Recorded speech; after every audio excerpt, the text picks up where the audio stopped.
दिव्य दृष्टि प्राप्त करना चाहते हैं तो कैसे करें, उसका उपाय बताएंगे हम, इसलिए आप हमारे साथ बने रहिए। मित्रों नमस्कार, हमारे चैनल में आपका स्वागत है।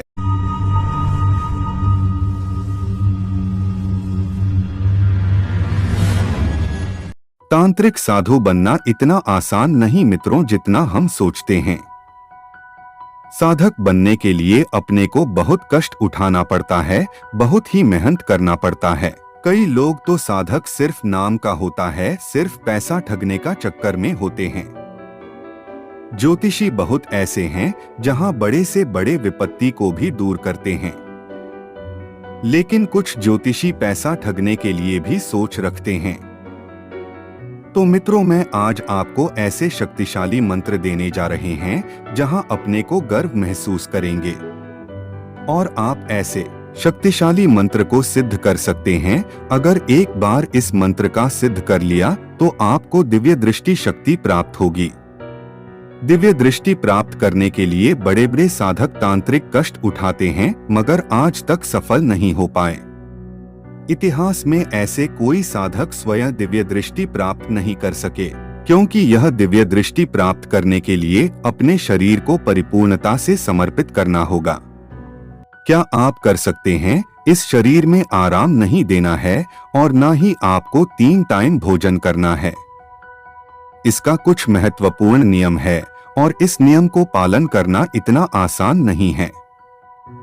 हाँ, अगर आपके मन पवित्र है तो खैर यह सब काम आपके लिए आसान हो सकता है। इतिहास में आज तक कुछ ही महात्मा को दिव्य दृष्टि प्राप्त हुई है। जैसे कि महाभारत में युद्ध के दौरान धृतराष्ट्र देख नहीं सकते थे, वह तो जन्म से ही अंधा थे, इसलिए उनके पास में रखे थे संजय को।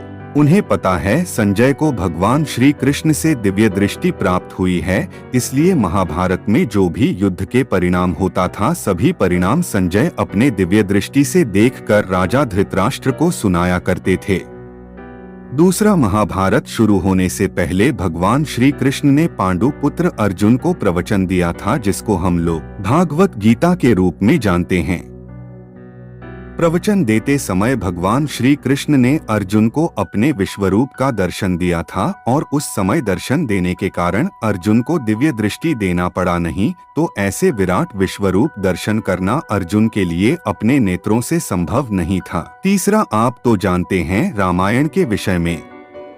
रामायण होने से पहले ही पूरे रामायण लिख दिया था और यह संभव तभी हुआ जब वाल्मीकि मुनि ने कठोर तप किया था और ब्रह्मा देव से वरदान प्राप्त किया था और दिव्य दृष्टि भी प्राप्त किया।